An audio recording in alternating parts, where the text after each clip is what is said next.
Hi, guys, and welcome back. First, I am so sorry for a lack of post last week.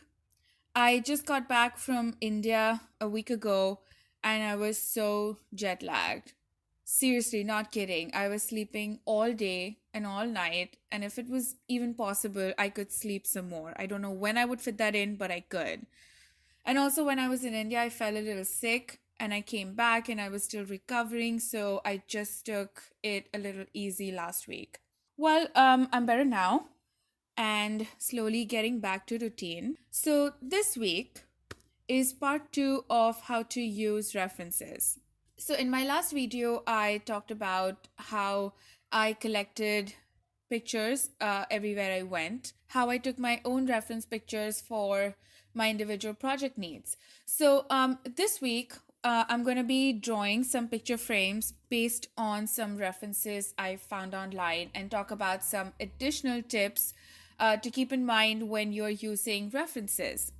So, the first thing you want to do is evaluate your project needs. Ask yourself some of these questions. Why exactly are you designing this particular character or a prop? Or in this case, why am I designing these frames? What are they going to be used for? Where are they going to be displayed? Are they old? Are they new? Are they always going to be in the background, or is the character going to interact with them? Now, once you answer these questions, you will be in a better place to start designing and, to be honest, even look for references because now you'll know what exactly you're looking for. Um, so for me, this was just about exploring some shapes and some design ideas. It was just something I was doing for fun in my sketchbook, so it did not really have a purpose per se. But what I was trying to look for was a variety in shapes and designs. So, when you answer all of these questions and you know why you're designing, it adds a lot of depth to your design. And when you have that, it makes your designs a lot more believable. It makes the environment you're designing for also a lot more believable. And that's a big part for when you're designing for concept art, for a film or a game, or even illustrations, because you want people to believe that the world is real. And all of that will depend on how well you translate your references. Now, saying that, you do not want to copy your reference pictures as it is. You don't want to exactly copy them. You want to use them as a reference point. Now, there may be something, some aspect of it you like that really speaks out to you. You want to use that, right? Now, for me, for this particular frame that I was designing, I really liked the little semicircular, almost floral like frame structure, and I really wanted to use that. The intricate design on the outside is also beautiful, but that was too much for me, so I decided to just use the little floral frame shape for my design. So I used that. Now, speaking of how I did not use the intricate design because it was too much, you also want to simplify as much as possible. Start with the very basic shapes, simplify it as much as possible. Because if you are designing this for a film or a game and it's just going to be a prop in the background, you don't want it to be with too many details because sometimes that can be distracting, and it can also make the model too heavy when it goes to the next part, that is the modeling department. Or even if this was an illustration, you don't want something to be too distracting. If it's not going to be the most important part of your illustration, then you don't want it to even call too much attention. So simplify. It always looks nicer in my opinion, especially for props in the background. The next thing I want to talk about is exaggeration of the reference images you find. Now, for this specific frame that I'm drawing right now, if you look at the reference image, it has a little curvy nature to it because of the designs it has on the frame. I looked at that and I thought that was really cool. So I decided to exaggerate it. Like if you see, I made the actual frame structure a lot more curvy. So pick on something that you really like out of your reference images and simplify it. And if you really like it, even consider exaggerating it. Sometimes that brings a unique quality to the design. And remember, your reference pictures are just a reference point. You're not trying to copy them as it is. So look at them, see what really speaks to you, exaggerate, simplify, and see what comes out of it.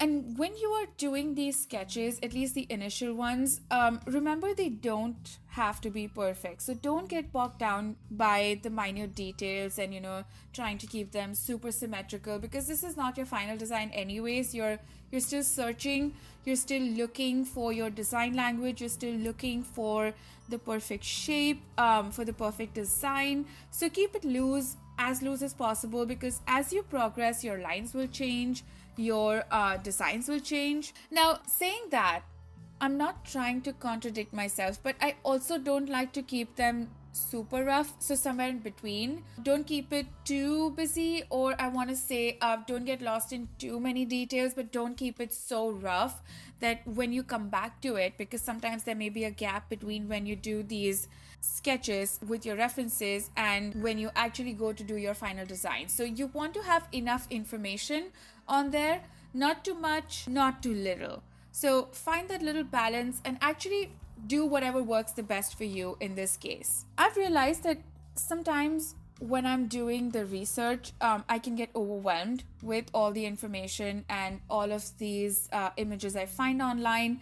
And sometimes I end up spending too much time looking for references. And honestly, sometimes you don't even need that many reference images.